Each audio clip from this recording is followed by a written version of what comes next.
Hey, what's up guys? Zaya from 48 Detailing and welcome back to our YouTube channel and podcast. Now, it's been a while. If you're listening to this on Spotify or iTunes, you might have previously known us as Carnuba Detailing Podcast, and a lot has changed since then. New company, new branding, new awesome people within the company as well, and a lot of growth during that time. And today, we're jumping back into our podcast because I finally have a little bit more time to focus on content creation for you guys and do this type of thing. And we are joined today with Cody Bryce. Now, Cody is an automotive detailer who just started leasing his first shop location. And it's a super exciting time for him. And he's seen where we were in the past when we started as a company, where we are right now, and how we progressed so quickly to where we are right now. And he had a lot of questions regarding how we got to where we are. And that's exactly what we're gonna be going over in this podcast. We're gonna be going over SOPs, employees, just general business practices that we have put into place to kind of progress our business in a very short period of time, and kind of go over also personal weaknesses and personal flaws and how to grow as a person and build character and build value in yourself as a business owner. So I really hope you guys enjoy the rest of this video and podcast. And if you have any questions at all, make sure to let us know. And also remember, hit that subscribe and like button, because if you can't support us, it's gonna be more difficult for us to support you. So hit that subscribe button, hit that like and notification button, and we'll talk soon.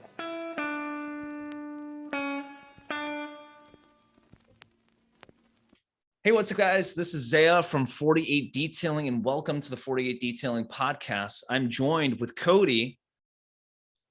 Feel free to introduce yourself, man. Hey, what's up guys? My name's Cody Brace. I own Brace Automotive Specialties. We're a detailing company based out of Pennsylvania, specifically like the Erie, Pennsylvania area.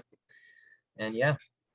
Awesome, man. Well, thank you so much. Now, bit of a story behind how me and Cody met. Cody actually reached out to us on Instagram and Facebook, and he was really appreciative about the work we do on there, and was very supportive about it as well, and was kind of curious on if he can ask a few questions regarding business and detailing and stuff like that. Well, I told Cody, how about we just do a podcast about it? And share his questions and share our answers with everybody else as well. I certainly believe Cody's not going to be the only one with these questions and looking for these types of answers. So why not just share it with everybody? So I got the questions over here in front of me, but Cody, feel free to go through whatever questions you have. Just a bit of background about me. I am the co-founder of 48 Detailing in Surprise, Arizona. We are the third highest rated automotive detailing company in Phoenix Valley area right now currently. And we've only been around for a short period of time. And I think Cody mentioned that as well. So I really appreciate your support with that. And, Cody, I've been keeping up with your live streams. I've been keeping up with your stories and everything like that. And congratulations on the shop. Okay. Oh, thank you, man. That's pretty freaking exciting. I remember when I got my shop location, I went from busting my ass in 120-degree sun, Arizona, doing mobile details, to actually getting in a shop. So it's really exciting. So congratulations on that, my man. You want actually tell us a little bit about that, maybe your history in the detailing realm and where you are right now. Yeah, thank you, man. I appreciate that. It's definitely kind of stressful in my head, everything going on, especially moving while still doing work at where we're currently at. But we're not moving too far away. I always like to say nothing ever goes to plan, I guess. Yeah. Like how you think it'll go in your head. And the plan was to get a shop next year and really just expand more. But actually a cousin of mine that owns a body shop reached out to me and said, pretty much asked me if you'd be looking for a space anytime soon. I said, really next year, like I'm not looking to do anything right now. And then he's like, well, you should come see this space. And it's actually connected to the building they're in. And like I went over and checked it out and I was like, okay, this is the spot. I'm not going to find anything better than this, than from what I've seen so far. And I just had to jump on it. And I knew that once I get in there and make the leap, like I'm going to make it happen one way or another.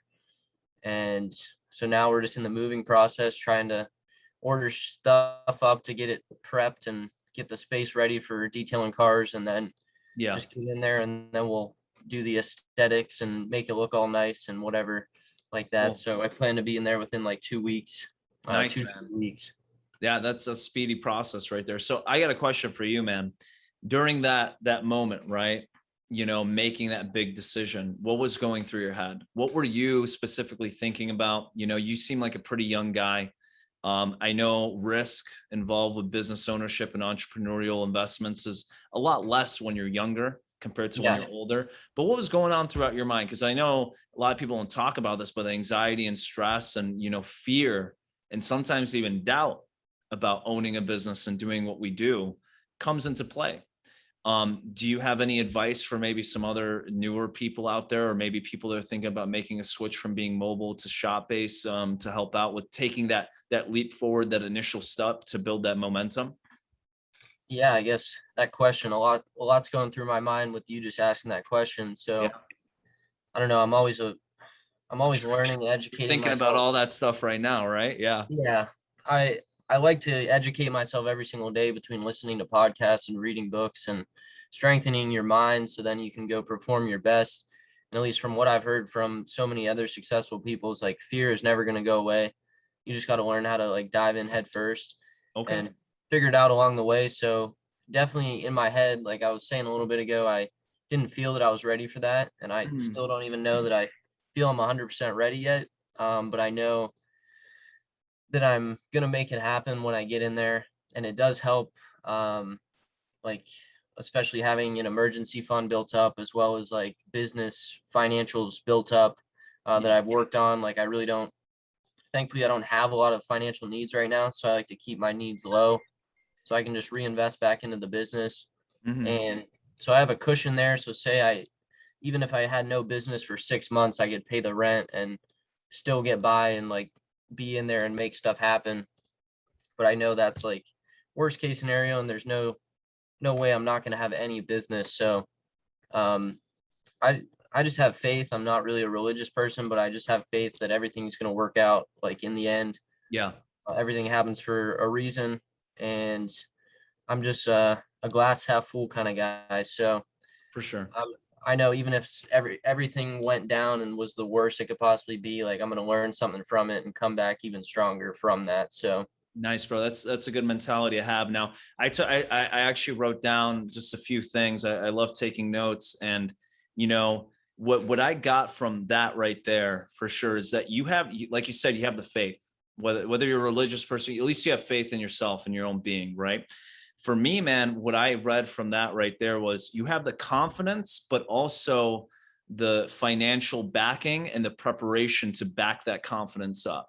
yeah, I think that's very, very important because we're in like a generation of manifesting dreams and and have be confident in yourself and your skills and your talents. Well, here's the thing, that is all fine and dandy, but it needs to be matched and backed with the actual legitimacy of preparing for that confidence, right? Confidence is great, but if you don't have the money to back it up, like you said, being prepared for any financial hardships in the future, like you said, you have a nice little safety barrier that you're working with. That's just as important as the confidence, because confidence can only take you so far, and you're going to get hit in the face sooner or later, or, business might fail or whatever it may be, but you need to make sure you prepare for it as well. And like you said, you can't be ready for it 100%, but at least you can be prepared. And that's yeah, the best we can do at the end of the day. So yeah. no, so I really like that, my man. So yeah, I mean, when I opened up shop, when I was Carnival detailing at the time, I did the same thing. I made sure that I had enough saved up for my personal expenses for 8 months a year, but also to keep my business expenses going for 8 months a year after I opened up shop. Right. And that might seem daunting to a lot of people, like 8 months a year, that's a lot of money. Well, at the end of the day, I'd rather be safe than sorry. And I'm sure you're the same type of guy as well. But also keeping in mind that confidence that we were just talking about, like we're going to make this happen. And I love that terminology, make it happen. I say it all the time. I hate when people say, I'll try my best, no, just make it happen. Just get it Exactly. done already. There is no trying. When you set terminology as trying into the realm of conversation, I already know you're not giving it 100%. Yeah. You're already applying doubt to the conversation of accomplishing your ambitions or your dreams or whatever it is, so I love how you said, I'll make it happen. For you sure, know man. Do or do not. There is no try. yeah, there is no try. if you're already thinking about plan B, you're not going to accomplish plan A, most likely, you know?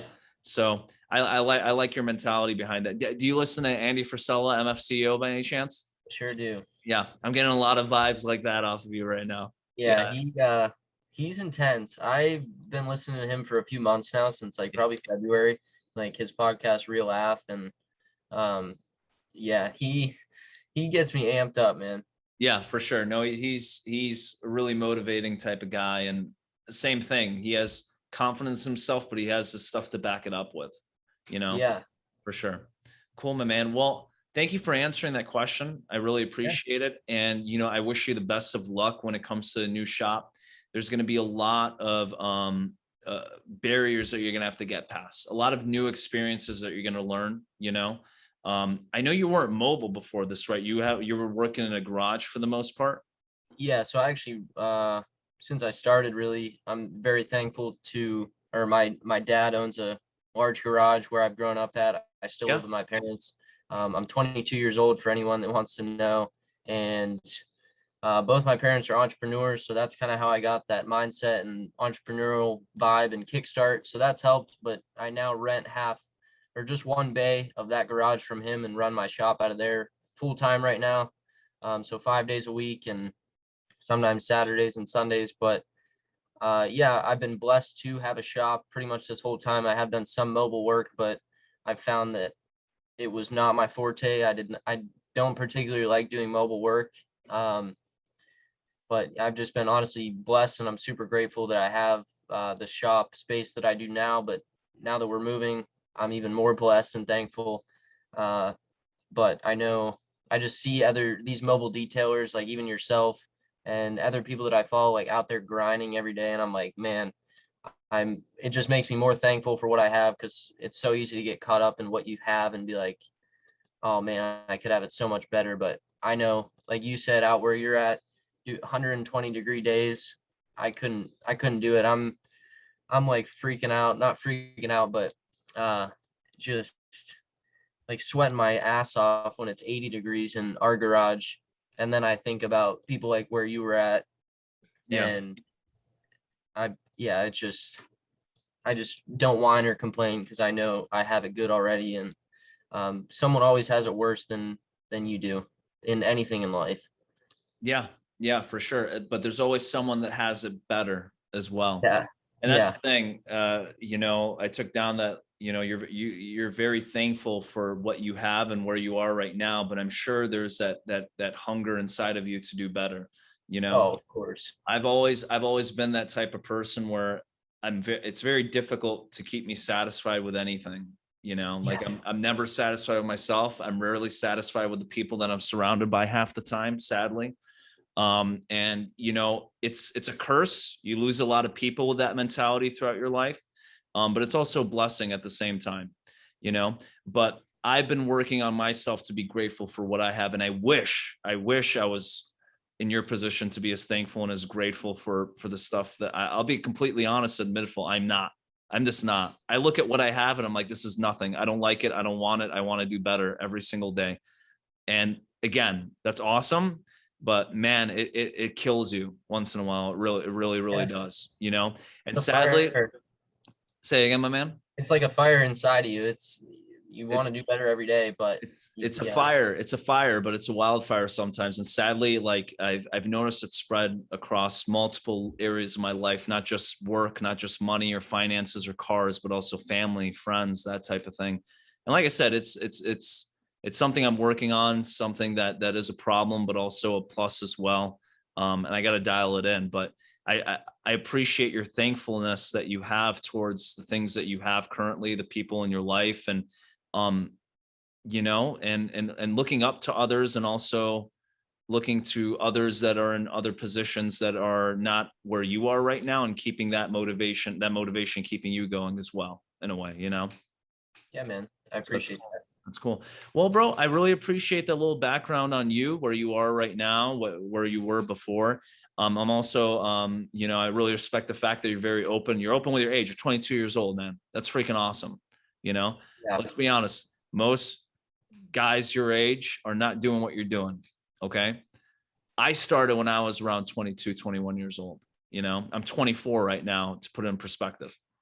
So there's a lot that you can get done in a very short period of time. And I tell people this, and to be honest with you, I can see you getting places with this, my man, because I see the motivation, the smile on your face when you do your videos and your content and everything. And people out there, if you haven't watched this guy already, watch him. If you're having a bad day, just watch him for like 5 minutes. It's going to make it a better day for you.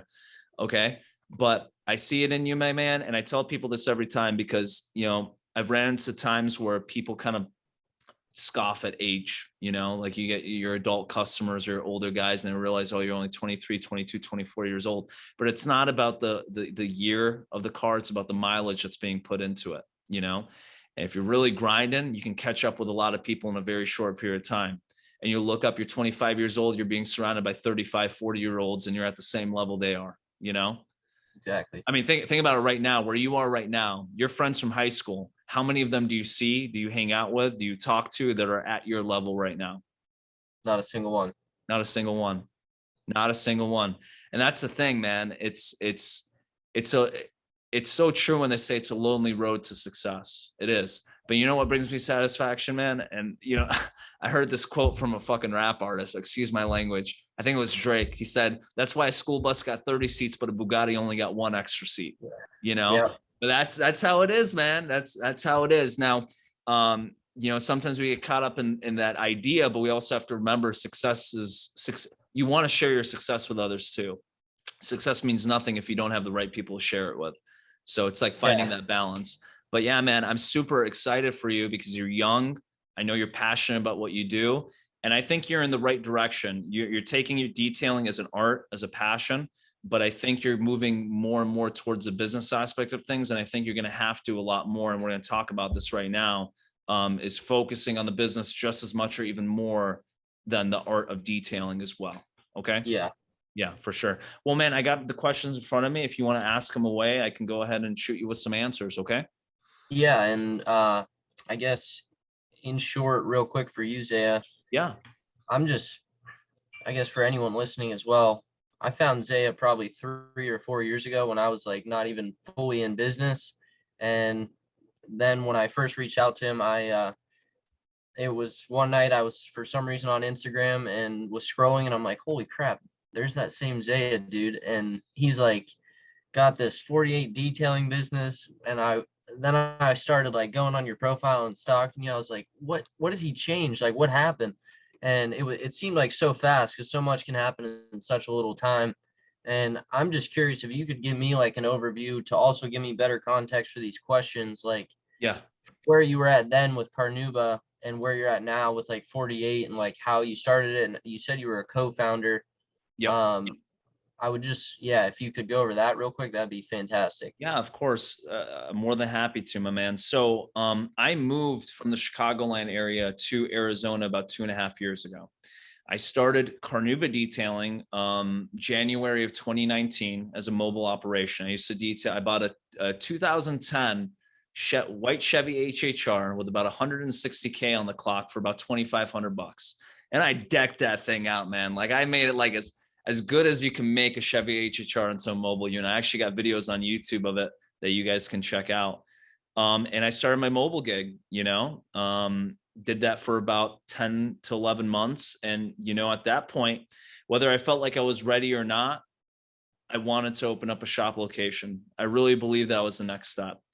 For me, it was more so the lost opportunity cost of not having a shop, the lost opportunity cost of not having the motivation of increased overhead. That's something that people don't take into account. Yes, it's increased overhead to have a shop location, but you know what?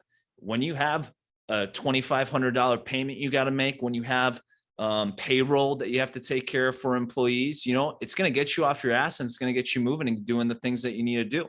Yeah. And I think when I was about almost a year into my mobile operation, I got super comfortable with myself, super comfortable with, you know, the money I was making, you know, working solo. I felt as if, you know, even though the work was difficult, mobile in the sun here in Arizona, it wasn't challenging enough for me. So I went ahead and I got into my shop location, was Carnuba Detailing in the shop for about 6 to 8 months right there. And I met my current partner, John. He owned Redline Detailing out of Peoria, which was another mobile detailing company. And, we just got off on the right foot. He was military background. I was military background. He was a big picture guy. I was a big picture guy. And we stepped back and we realized, like, where do we want to take our companies? Where are we right now? Do we even really have anything at the end of the day?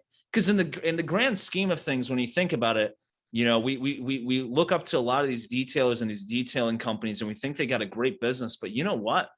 It's not really worth much. If an investor came in the scene, even us now, if an investor came in the scene, they looked at our business and our branding and, what we have as capital and goodwill as a company, we're not really worth much. We can get bought out like that if we wanted to, So we sat back and we're like, let's be honest with each other. We don't have much when it comes to business and goodwill of company and branding and reputation and that type of thing. But let's build something together, and build something together in the right fashion and right way. Because there's a difference between owning a business and it running you, and owning a business and you running it. And that was our main focus. Our main focus for our first year, we started January 2021.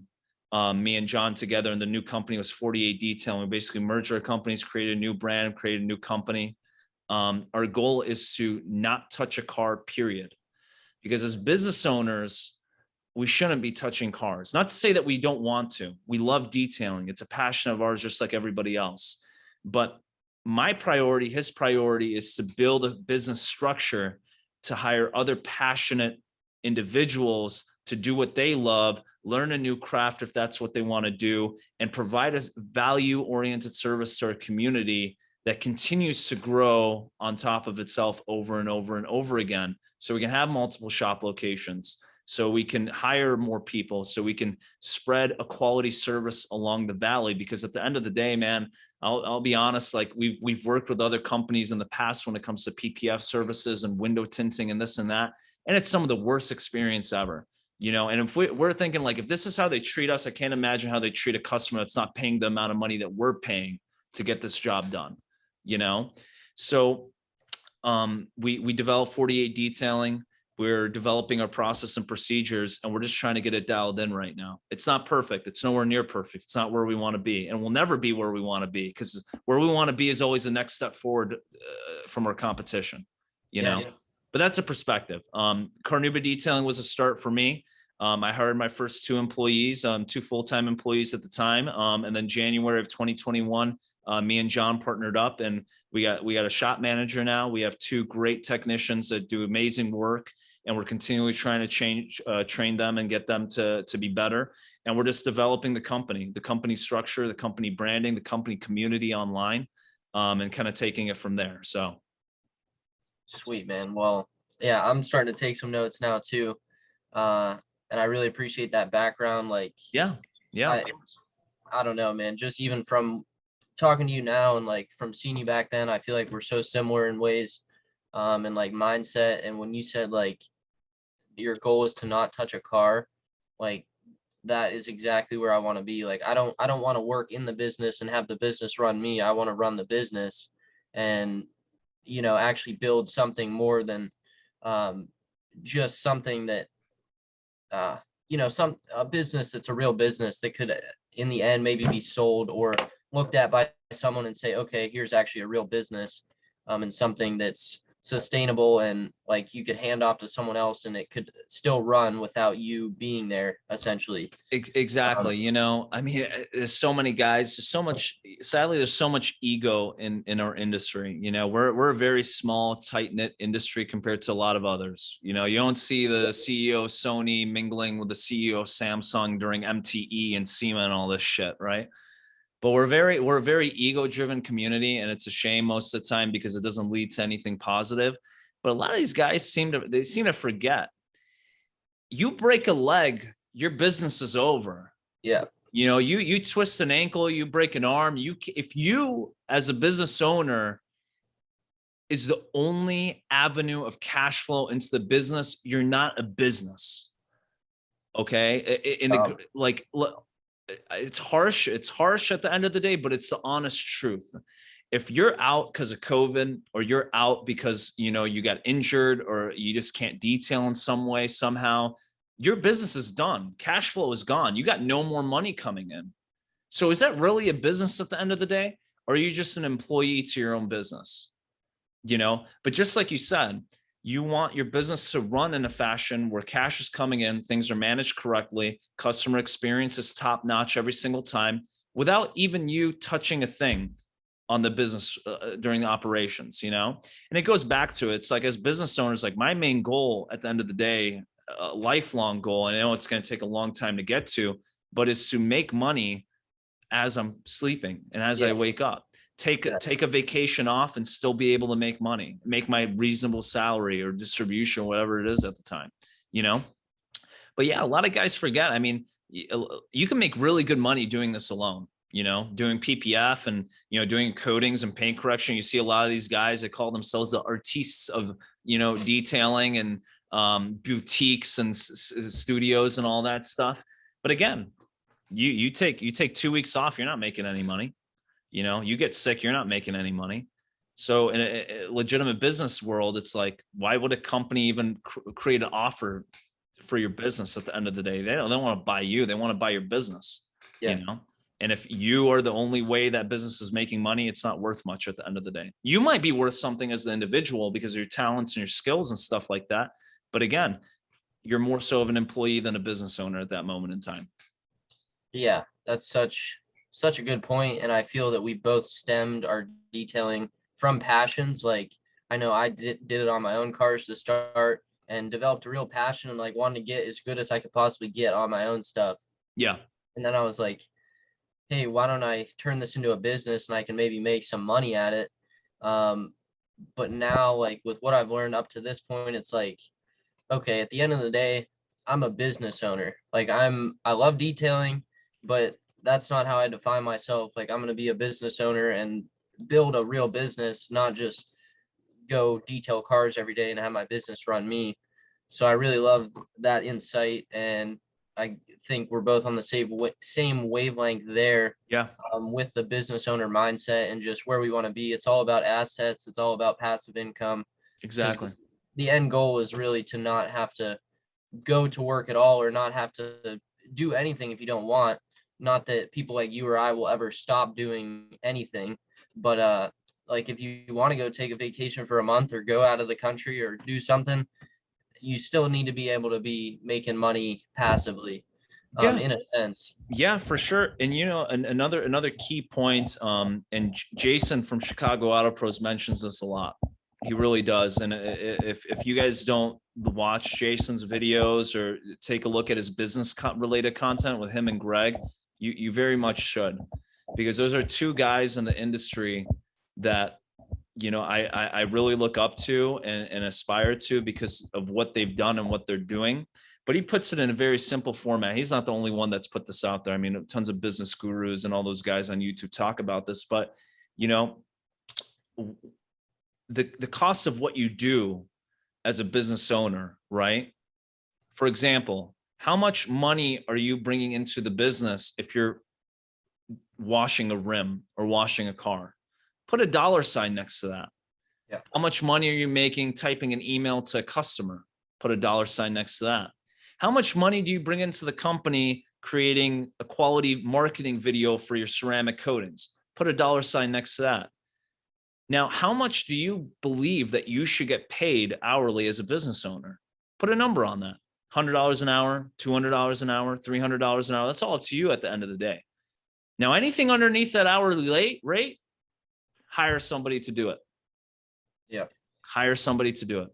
It's that simple, because every time you do that one thing, you're losing money, because you could be doing something else that's getting you paid your hourly rate or even more so rather than that, Yes. Rather than washing a car, I could be on the phone with a local dealership trying to strike a PPF or coating deal with them, rather than talking to a customer in the lobby or typing up an email to a customer's question regarding a maintenance wash. I could be doing something else completely different that brings more revenue or creates more opportunity for the company. Yeah. And here's the thing. You as a business owner, it's your big picture for your business and what you want from it, what you want it to become. It's all in your head and nobody else's. I don't expect Francisco or, Joanna or shop manager Mark to be thinking about the things that I'm thinking about, or thinking about the things that John thinks about. That we expect that from ourselves. We drive where we want the business to go. And then we create the support system to lead and make sure everybody follows along with that as well. Like, I'll be completely honest with you, Cody. Cody reached out to us, a month ago about this, right? Yep. About a month ago. Completely honest with you, man. The reason why we didn't do it during that time is because we had a lot of problems we had to solve. Yeah. And that same mentality of like, how much money is this podcast going to bring me into this company? Yeah. No offense to Cody. I value you as a person, as a part of our community. And that's why I'm here right now talking to you. But you know what? We're in a position in our company where, this shit's fucked up. Yeah. We got to figure it out right here, right now. Our priorities have changed. Let's get this done before we do anything else. Of course. That's why I'm texting you or calling you a month later to do this podcast. But that's how business is. 1 month, your priority might be making some awesome content for YouTube and driving your YouTube platform. But you know what? Something might come up, employee issues, payroll, whatever it is, customer issues. Priorities change, you shift it, you get it done, and then you set your priorities again. So, exactly. Yeah. Yeah, you're so right. And I feel like the more we talk, the more questions are coming up, but also my previous questions are just like going out the window. Go for it, bro. I will reference some of those now. I guess winding back a little bit, one that came up when you were talking about your partner, John. So I guess like getting into a partnership, it's something I've thought about, not necessarily for my business, but other businesses. I guess give me a little bit of what it was like. I know you said you both owned detailing businesses prior and kind of joined and then started 48 Detailing. Yep. So I guess I always just get worried in the partnership mindset that I wouldn't find someone that'll work as hard as me, or like live up to their side of the things, or at least that's what goes on in my head. I guess what was going through your head before you made the partnership, or when you did it, or how things are going now? Great question, my man. Just to answer something that you just mentioned is, you might not find anybody that's going to work as hard as you. Yeah. It just might not happen. That's something you got to deal with and live with. But if you believe that you need a partner to grow your business and keep it going, you're going to have to sacrifice that little bit of extra time and effort that you put into it. Right. It is what it is. Now, your partner might sacrifice financially for that aspect. Like, hey, Cody, I understand you're staying here from 6 o'clock till 5 o'clock. You're grinding. I'm not able to put those hours in. So you get paid an extra $20,000 a year salary, extra $30,000 a year salary, rather than me get paid that. Right. Or you get the distribution at the end of the year. Those are like, things need to be kept 50-50, right? Whether it be with time or finances. Who gets subsidized for what? That's a decision that you guys have to make at the end of the day. Now, trying to find the right partner is a difficult process. I was lucky enough, man. I met John at a training that we were doing together with Detail Boss in Scottsdale, Arizona. And everything we were talking about just lined up so perfectly. Where our businesses were, where we wanted our businesses to be, the big picture that we had in mind for our businesses, and the thought process we have behind it. And the second most important thing was we were both stable people, stable individuals. Like, people undermine and underestimate the fact that you need stability in life for a person in order to support you. You get what I'm saying? And I talk to John about this all the time. It's like, our industry is so focused on the detailing and so focused on the business and the money aspect and this and that. We focus on the most important thing. The thing that if it isn't operational, if it's not good, if it's not healthy, none of that matters at the end of the day. The person, the business owner, the people that they're surrounded by, you can't get into a partnership with somebody who doesn't even have their life or their shit together.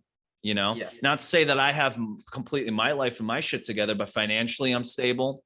I don't got massive debt.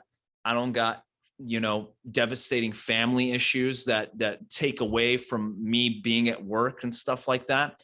That's all stuff that you guys need to talk about and mention.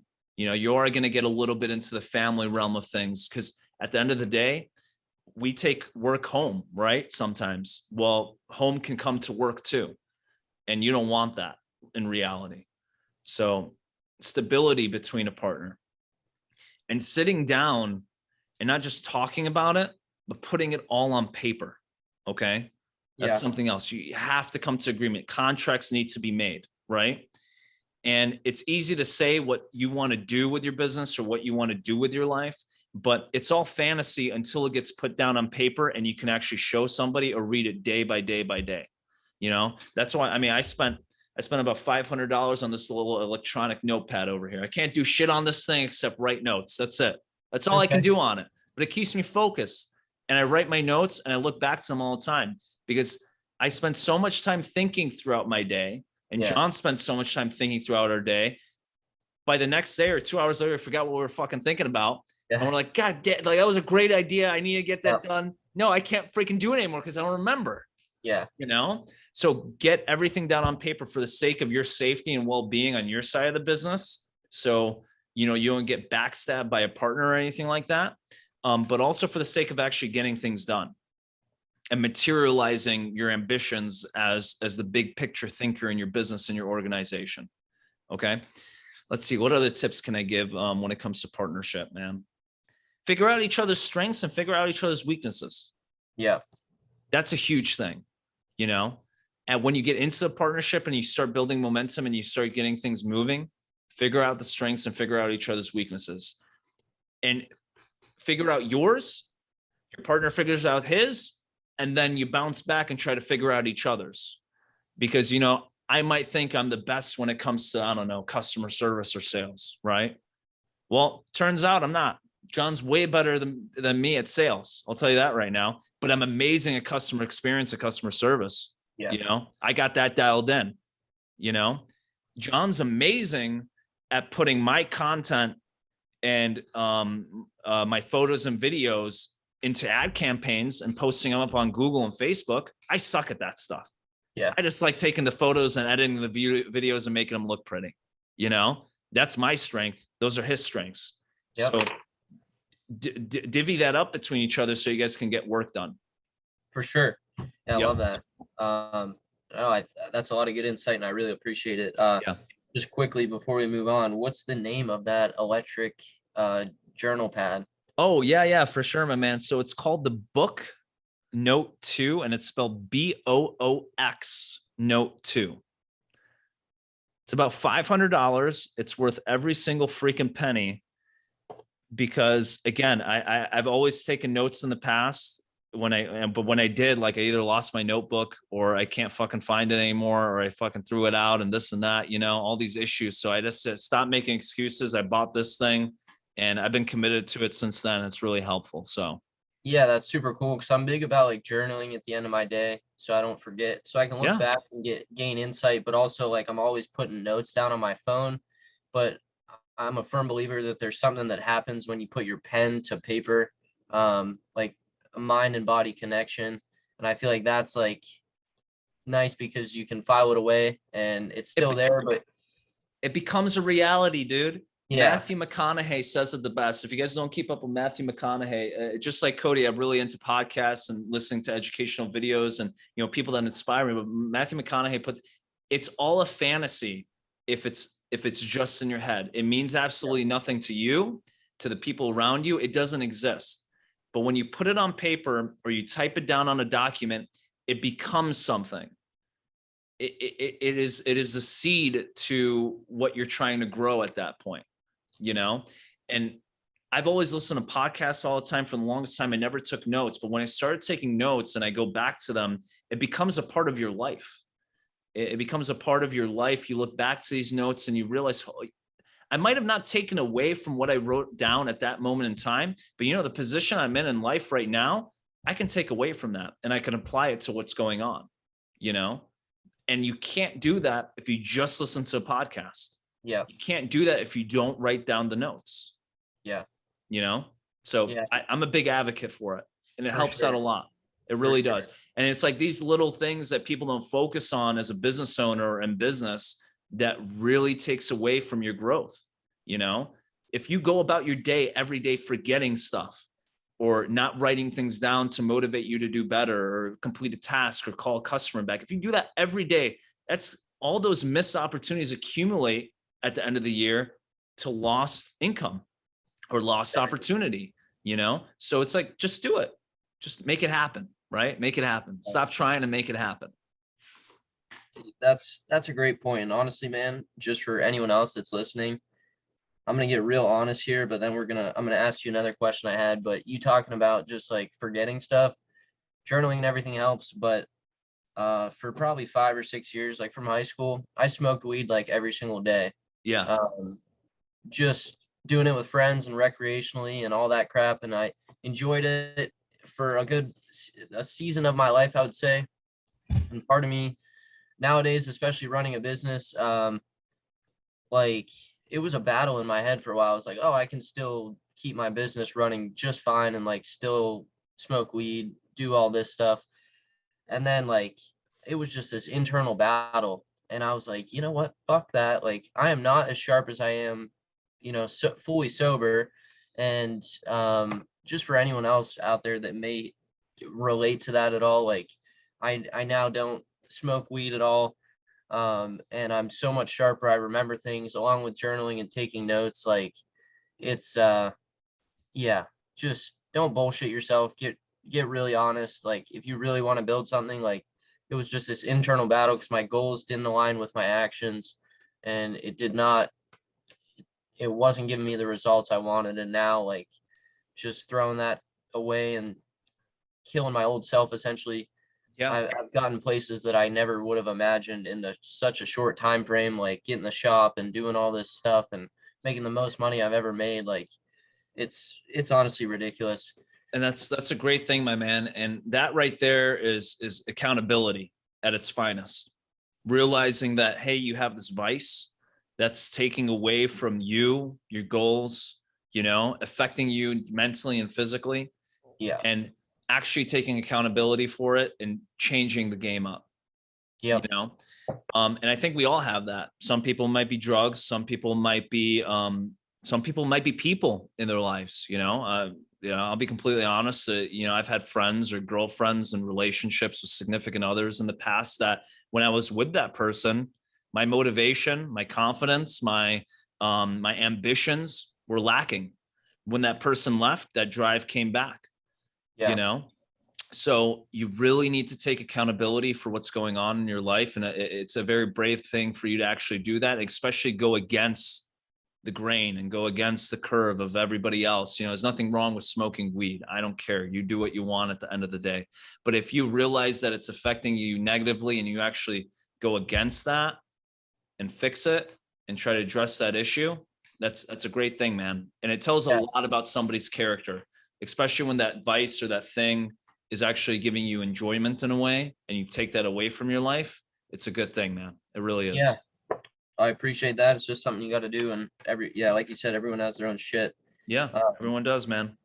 But I guess the one thing you had briefly touched on earlier is training. And obviously I see a lot of certifications. I believe those are behind you on the wall. Oh, yeah, there. those things. Yeah, forget about those. Yeah. Those little Yeah. guys. So from your aspect, like what I know you have gone to a lot of professional trainings and paid trainings. Have you found value in them? Do you find that they are essential? Do you think you could, I guess, be where you're at now in a business standpoint without those? And so give me some insight on that. And then I guess if that answer would be yes, which I may think it is, what would you recommend as far as some of the trainings? Okay. No, great question, my man. I'm gonna put it this way. Every experience you have during your journey of business and entrepreneurship and life in general is essential. Yeah. Okay. Every experience you have with people, whether it be with training, whether it be with mentors and coaches, they're all essential. Now, there is a lot of training going on nowadays. We are trainers now for Dr. Beasley's. But here's the difference between what we're doing and what a lot of those other trainers are doing, is that we're not coming from a place of, we've built an extremely successful business and, we want to make sure that you do too. These are our top 5 secrets or top 10 secrets on how to make this thing happen, right? Like, no, that doesn't exist, right? We're coming from the position of, hey, there's this product line we really love. We think it's amazing. It's helped us out a lot. It's changed up the game in our shop and gave us better results and better efficiency. We want to make sure we teach you what we know,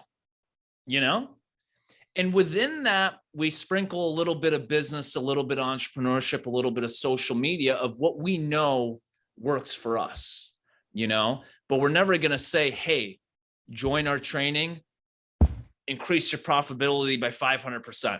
Yeah. Join our training, become a millionaire by next week. Like, no, we don't do that. We're like, hey, go to our training. You're going to learn how to use our products. And I bet you're going to enjoy it and stick with it for the long run. Yeah.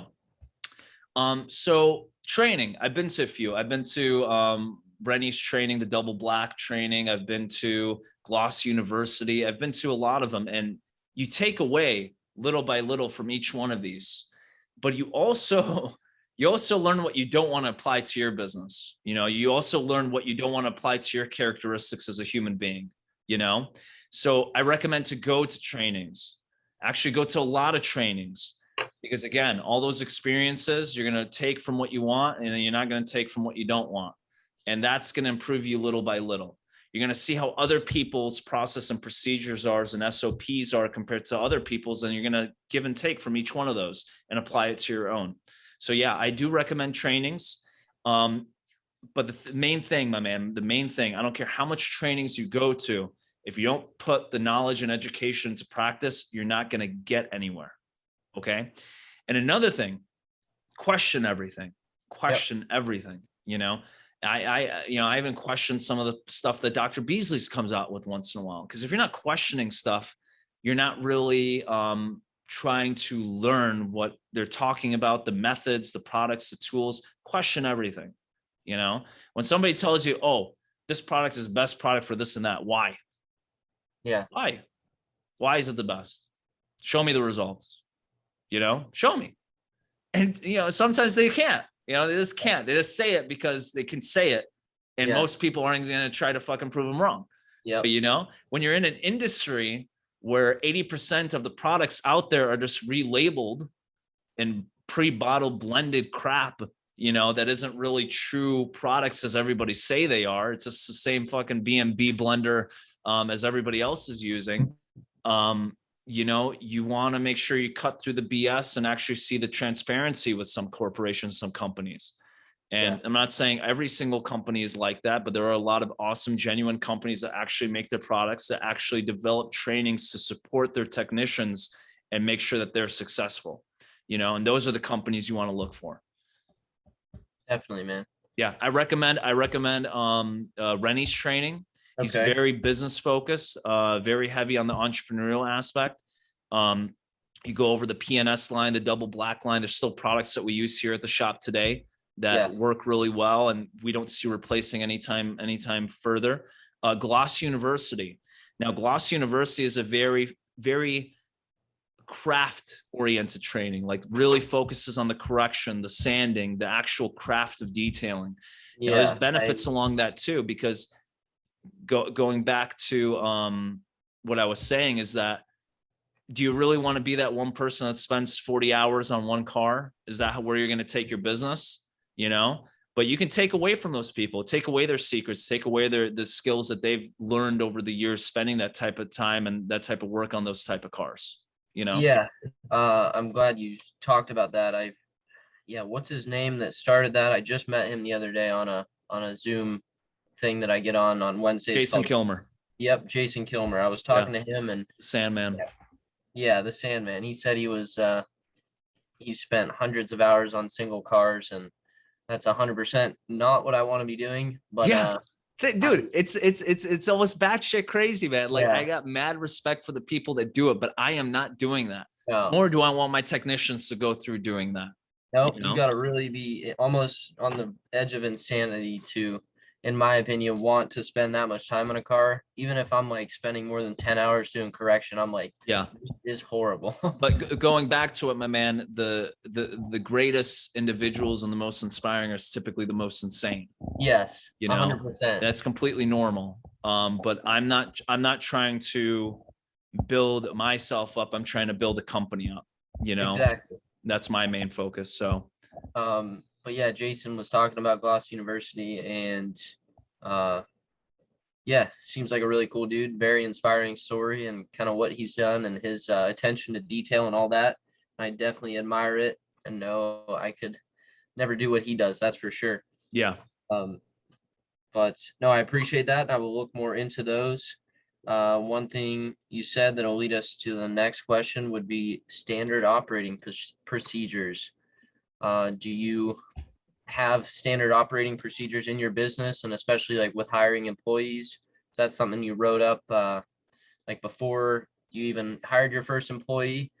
And if so, what was the process like writing those up? And I guess go ahead and give me. Great question. Yeah, we actually just finalized our SOPs, and it's everything from customer acquisition, sales, customer experience, the actual shop procedures, shop cleanup and maintenance, and all that stuff. And yeah, man, we got them. You need them.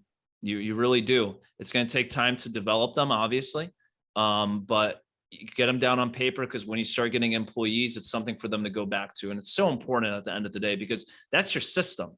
It's literally your system. You know, it's like imagine it like as a motherboard to your desktop computer. You need it. You know, it's got to be in place for everything else to work and work efficiently. You know, and then when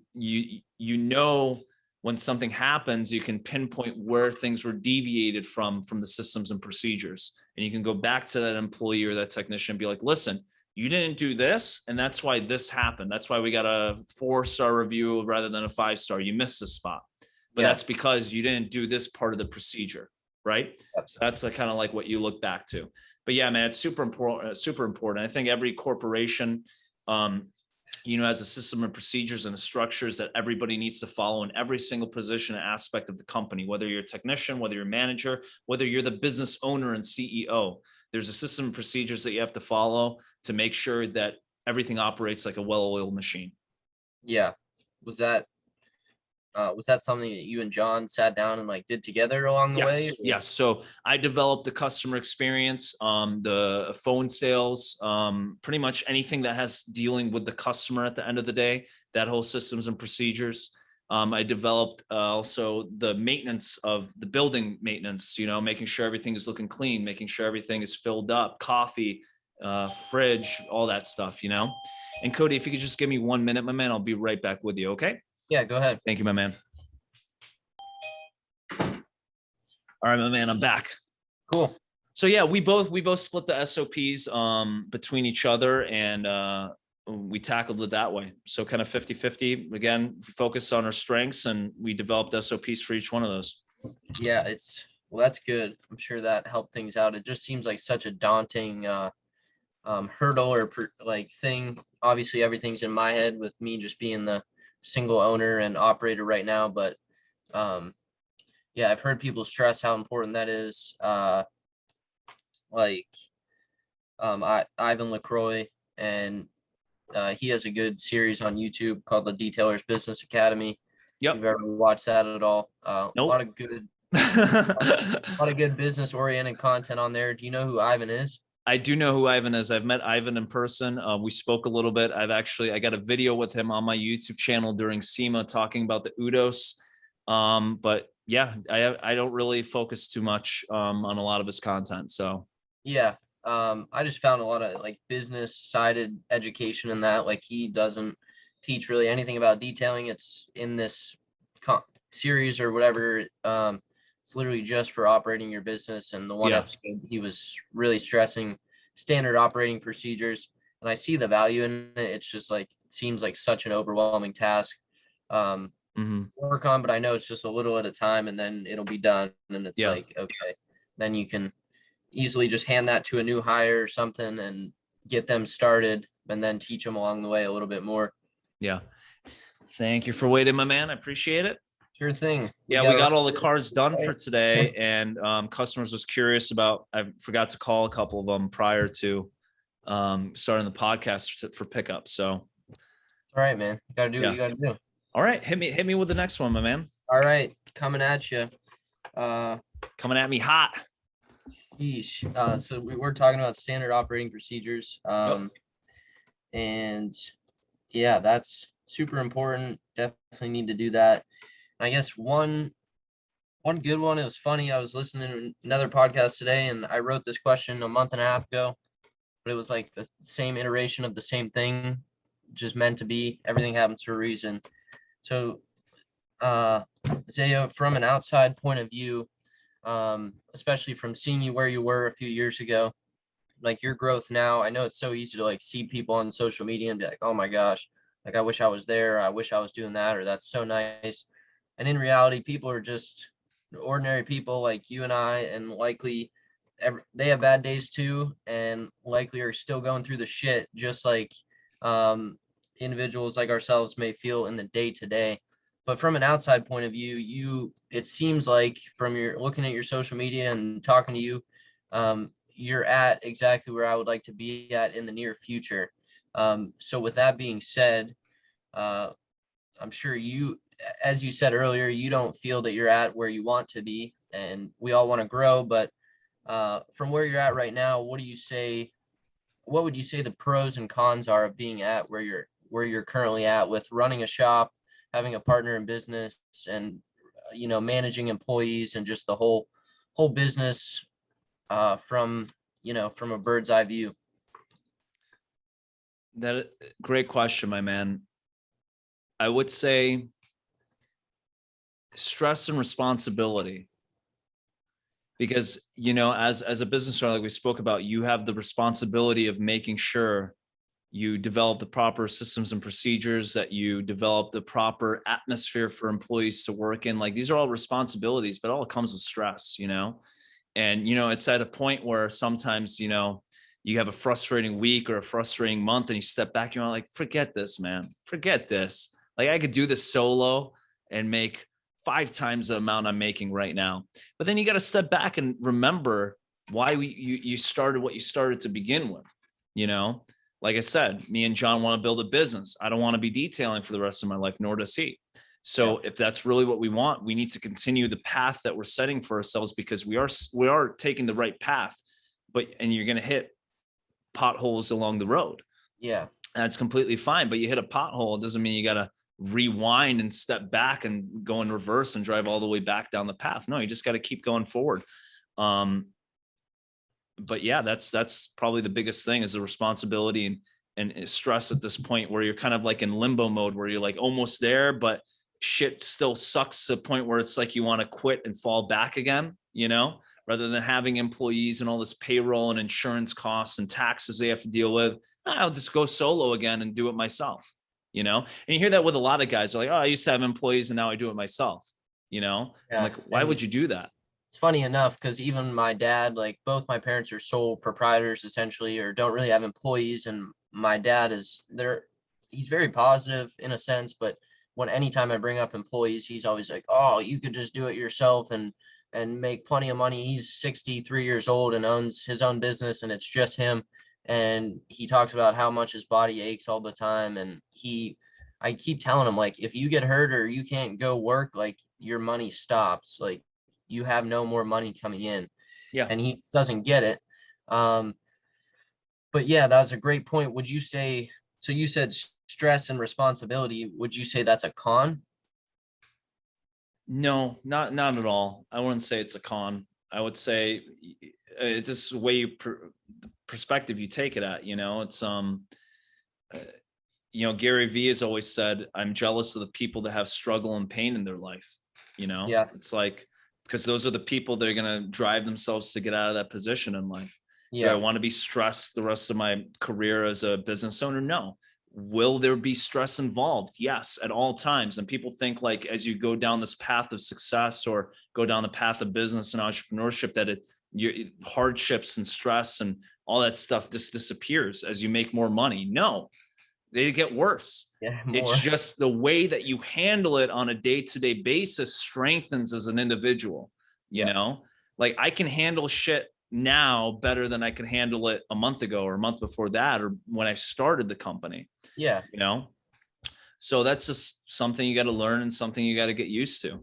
And you have to accept that fact. You have to accept the fact for the rest of your life, if this is what you want to do, the stress and responsibility will always be hovering along your shoulders at all Yeah, times, every single day, you know? And that's something you got to learn to take home with you. for sure. So, yeah. So by the sounds of it, would you say that's a pro in a way? I mean, I know it's how you look at it, but would you Yeah. say Yeah. that? I would say it's a pro. I would say it's a pro. It's Okay. responsibility at the end of the day, you know?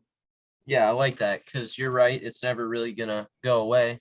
You just gotta learn how to manage it and get better at doing, not even managing it, but just Yeah. conquering it and moving That's, past it. that's part of it, man. That's part of it. We have a lot of idols. We have a lot of people that we look up to in business and stuff like that. And you look up to them and you just think they just got there. No, Yeah, they just get pushed out of their mama's stomach and all of a sudden they're freaking billionaires or these super confident. No, they're insecure, unconfident individuals with no money at one time that had an idea and failed and got up, failed and got up, failed and got up, failed and got up, and then got to the point where they are right now. yeah, But it's we didn't super see that. gradual. We didn't see the part of that super successful, handsome person. We didn't see the part where he got rejected by 50 girls throughout his life, and Yeah, all that stuff. We didn't see Andy Frisella in his 2002 Toyota Corolla sleeping in his room and in his fucking office, when he was trying to build this supplement company. We don't see that. We just yes, see the totally success right. on the surface. So Yes. Uh, yeah, couldn't be more right. And I guess one other one is so you have employees, of course, and that's, I guess, in my head, a daunting hurdle to get past as far as hiring my first employee. But I know it's just one of those things that I'll have to do and learn along the way. But as far as can kind of take it in order here, once you hire someone, do you guys train them yourselves and have yes, them we learn do. The stuff? only thing, the only thing we don't train our technicians on ourselves are things such as PPF. Reason being, because we're not PPF. Like we know PPF, we're starting to get into PPF. Yeah. It's not a skill that we've mastered at this point. And we're completely honest about that. It's something that we're trying to master. It's going to take time, a lot of time, but we're putting the proper finances and energy towards mastery. But until then, we have individuals in our area that help us out and guide our technicians to make sure we get the results and the spec that we're looking for from the jobs that we complete with PPF. Okay, cool. That's kind of what I figured. Yeah. And I think I would be the same way once it comes to that point. But with that, what are you can give me three or you can give me less or more. It's up to you. What are some ways that you guys create a good team culture? That's something I really want to cultivate once I grow a team and am just building something like Andy Priscilla talks about. It's you got to be a leader for sure, but you got to treat people right. And Gary Vee talks about it as well. Like Yeah. you work for them essentially, and not they work for you, kind of ordeal. Yeah, for sure. Um, And like this is a question I'm gonna try to answer. I'm gonna put it straight up there. This is a learning experience for me. yeah, All this is a learning experience for me. I want to say this all comes from a place of intuition, not necessarily expertise. yeah, I want to put that out there because I know maybe some people are gonna watch this and they think like, oh, I know. Like, no, I don't know. I don't know crap at the end of the day. It's just what I know personally from experience. of course. Um, it all starts with you and what type of personality and what type of vibes you bring to the table. It really does. And your emotions and your tendencies throughout the workday are really going to affect your employees. You got to strike a balance between discipline and confidence, but also making sure that you are almost loving in a way and respectful of why they're there. Your employees are not just employees, they're part of the team, Yeah, and you want to grow the company as one, not just on the back of your team or your employees. So that's why, even though me and John's goal is not to touch a car, you know, you still find us working on cars when they need to be worked on to help out the team, Yep. you know?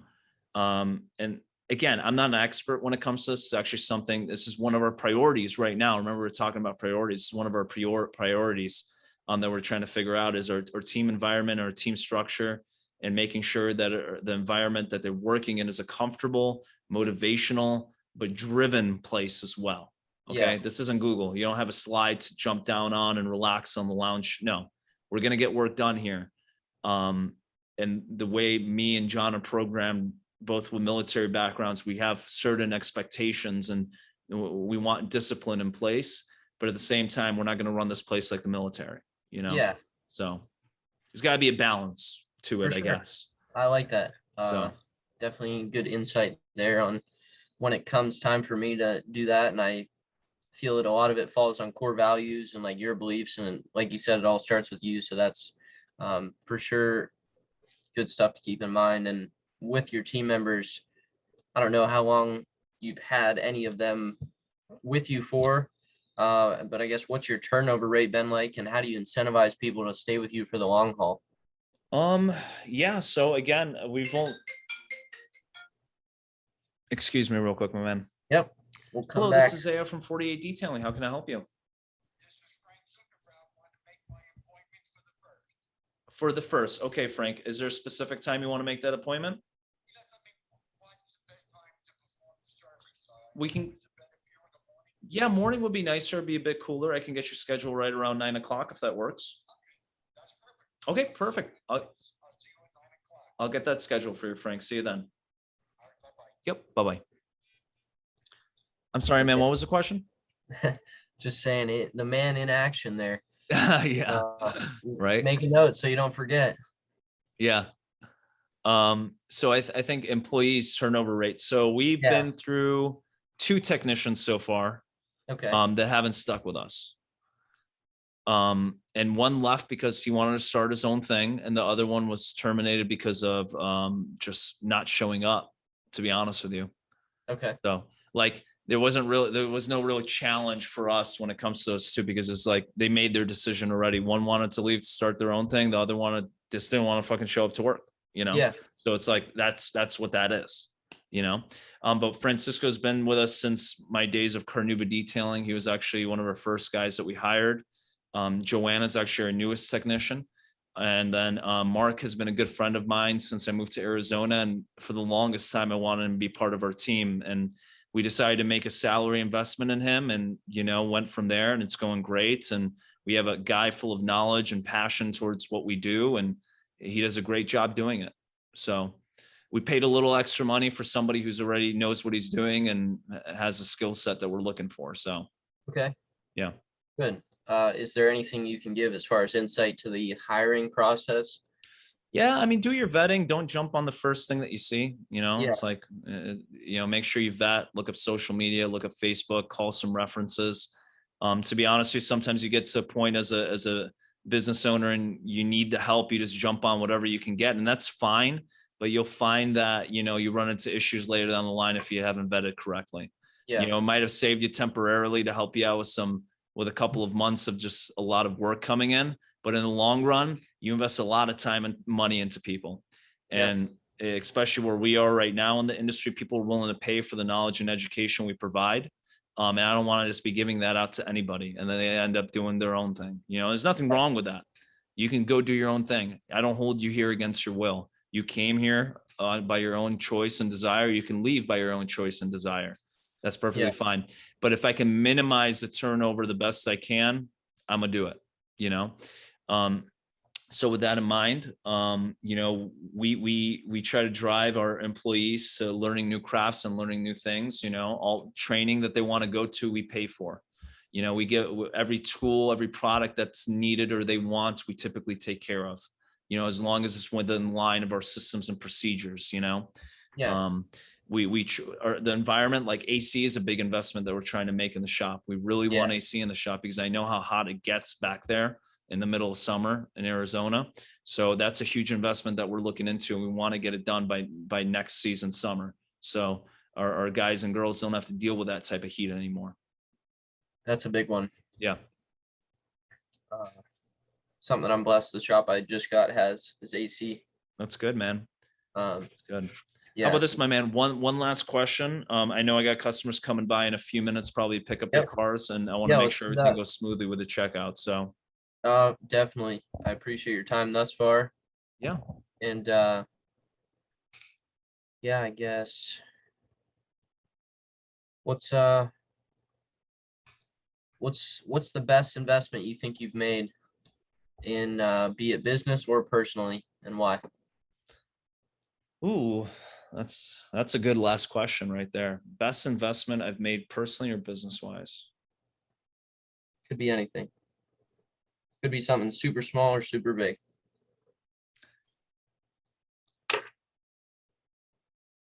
I think the best investment is the use of the word no. Okay. Okay. And Yeah. hear me out on this. I think personally, also again, it starts with us as people, right? If the person can't even support himself, how are you going to be expected to support your business or your employees? You get what I'm saying? Yep. Yeah, saying no to the wrong people in life, saying no to the wrong things in life throughout your day, and saying yes to things that keep you on track and keep you more disciplined, Yeah. taking care of your body, taking care of your health, taking care of your mental well-being. We all go through shit. Okay. And I don't care how much people want to lie about not having problems throughout the day or throughout the week or month. It affects us on a daily basis, you know, and saying no to those thoughts and saying no to those things that bring negativity throughout your life, probably the best thing that I've done throughout all of this, Okay. And again, it all starts with you as a person. You know what Yeah, I'm for saying? It sure. all starts with you as a person. I know we're getting into that like softy stuff, but a lot of these guys, out there right now that are chest up and, trying to fucking show off their ego and this and that. Those are some of the most insecure, Yeah. unconfident people that put all of their energy into whether it be the image of their business or their finances to make up for that. But when you take all of that, when you pull all that to the side, when you take that business, when you take the money, when you take the nice car, when you take that reputation that they have in the industry, you realize there's really not much there Yep. as a person. You know what I'm saying? So Yeah. invest in yourself, because you can't do good for others without doing great for yourself at the end of the day. Yeah. You got to be selfish before you can be selfless. Yep, exactly. You And can't pour from a cup that's empty, and exactly. stop pouring in cups with holes and leaks in them, And that goes with everything. It goes with business advice. That goes with, I'm not going to talk to someone that's not going to appreciate, what I'm putting down when it comes to advice. I'm not going to spend time with somebody in my personal life that's not going to be thankful for the time I give into them and or not give anything back. These are all these little things that accumulate to, your mental stamina throughout the day, that accumulate to your anxiety and your stress throughout the day, Yeah, so the use of the word no, that's great, and Yeah, something I learned no. recently from a book real quick just to end it for everyone out there listening. The more you say yes to certain things, even if it's the wrong things, if you don't like saying no, you're inadvertently saying no to other things. So if you say yes to smoking weed, you're saying no to maybe building your business as efficiently as you could, or really anything. You're Yeah. always saying no to something if you're saying yes to something, and vice Yeah. versa. So true, my So man. So true. yeah. Such well applied quote right there towards what we're talking about. Yeah, thought it might end it good, and Yeah. just trying to bring some value to anyone else listening to this. I know I've gained a ton of value from this, and I appreciate your time, bro. It was a Thank pleasure. you for your time, man. It Yeah, goes both ways. This is a learning experience for me. I'm a fresh entrepreneur. I've only been doing this for yeah, 2-3 years. It's nothing. It's nothing in the grand scheme of things. I'm not, yeah.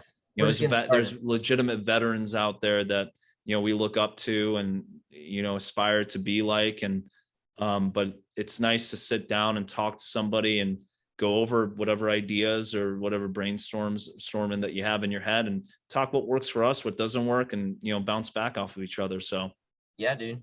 yeah. Well, I hope we can do this again in the future. Maybe just stay Yep. connected a little bit more. Cool, my man. No, this was really nice. Thank you guys for joining. If you haven't already, make sure to hit that subscribe and like button if you're watching this on YouTube. And if you're on Spotify or iTunes, go ahead and, follow us and leave us a review. Tell us what you think, what we can improve and do better next time. Cody, I wish you the best of luck, my man. You got some super exciting times. I remember when I opened up my shop and I had to get all that shit done that you're talking about on your live stream. Yeah. God damn, it's a pain in the ass. But you're going to get it done and you're going to move forward and you're going to be really proud about what you're going to build. You really, really are. And don't be afraid to take risks, calculated risks. We're still doing it right now. We're learning from our mistakes and failures. I'm super excited for you, man. It's going to be great. Dude, I appreciate it. I'll keep you updated. Cool, my man. Awesome. Everyone have a great one. Thank you. Isn't that a great way to end the podcast? I just love how the end of that podcast turned out. I mean, I was super surprised. That was not prepped. I'm surprised that Cody had a quote from a book pretty much relating exactly to what we were already talking about for our last question. And a super important takeaway, guys, is that the power of no is very strong. You got to say no to some people in your life. You got to say no to some customers and no to opportunities as well. Not every opportunity is going to benefit you personally, is going to benefit your company, and maybe if you have employees, benefit your employees. So you got to know when to say yes, and you got to know when to say no as well as a business owner. I really hope you guys learned something new, maybe learned something new about me, our business, learned something new about Cody. If you haven't already, make sure to follow Cody. I'll leave all of his social media links and contact information in the description below. And also follow us at 48 Detail & Co. on Instagram, where we post a lot more educational and business-focused content. And if you haven't already, make sure you hit that subscribe and like button, and also leave us a review on iTunes if you ever get a chance as well. Thank you so much, guys. Really appreciate your support, and we'll talk soon.